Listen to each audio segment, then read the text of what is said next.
Project Hail Mary is out in theaters, new science fiction movie from Phil Lord and Chris Miller, known for things such as the animated Spider-Verse movies, the Lego movies, and 21 and 22 Jump Street. This is based on a novel written by Andy Weir, author of The Martian and Artemis. I've just finished the book a week ago and definitely recommend it. It's great and very much in the vein of The Martian. The movie stars Ryan Gosling, Sandra Hüller, and James Ortiz. Cinematography by Greg Fraser, music by Daniel Pemberton.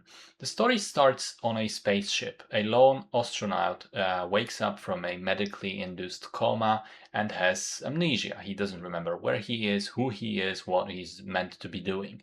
As his memories are slowly coming back through flashbacks, we learn that he's a science teacher who, thanks to his previous background in science and specifically biology, got involved in what is called Project Hail Mary, a mission designed to send a spaceship to another star system and try to find a solution to a problem affecting many stars, the sun included, which is threatening to cause global cooling and destroy life on Earth as we know it. Don't want to spoil too much else, but in essence, it's a mix of two things: scientific problem solving, just like in The Martian, and a really heartwarming story about friendship. Now, I love the book and I love the movie. I think it's an incredibly good adaptation and a solid film in its own right. But I do have some issues with it, and I want to start with those.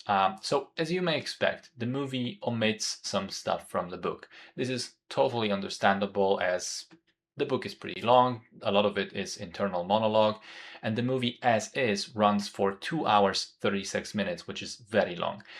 I don't have a problem with a lot of stuff that was cut, but there are two very important moments that I was kind of shocked and kind of sad to see gone.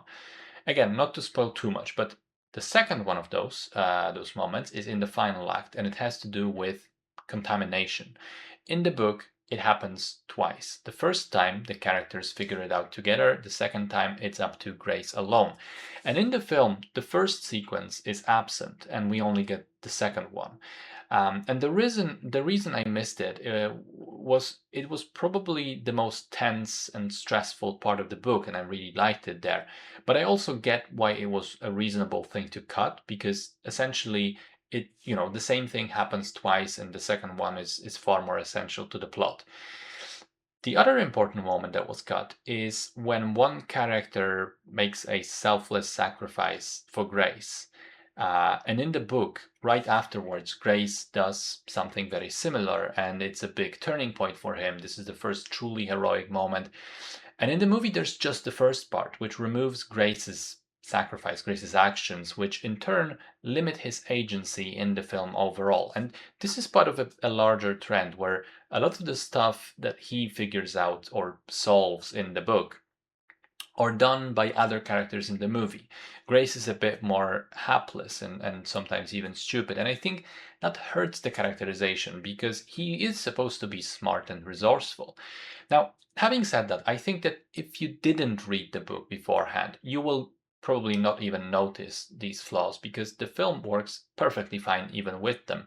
Gosling is an excellent choice for Grace. He's got great charisma, great capacity for physical comedy, but also emotional vulnerability. And his developing friendship with Rocky is the beating heart of the movie, which I think was a very important thing to get right.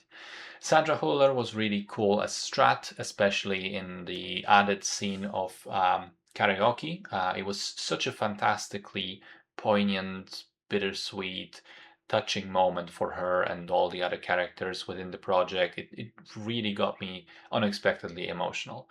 And so did a lot of the stuff between the two main characters, of course. I think the science and problem solving is done very well, but it's really the emotions of the movie that drive the story forward. The humor is much more prevalent than in the book, but I think with great results, it makes for a much more charming adventure. The one thing I didn't like so much was the change in the eating habits scene. It's 180 degrees different in the book, and I wasn't sure switching it up just for a laugh was a good decision. Ship design is very cool. I imagined it slightly differently while reading the book, but it makes perfect sense in the film. Visuals are spectacular. It is definitely worth seeing in theaters. The colors, especially around the Adrian planet, are so beautiful, and the Petrova line sequence there is very striking. Great music as well, and very diverse too, from classical pieces and jazzy scores to fun little bits during all the science montages.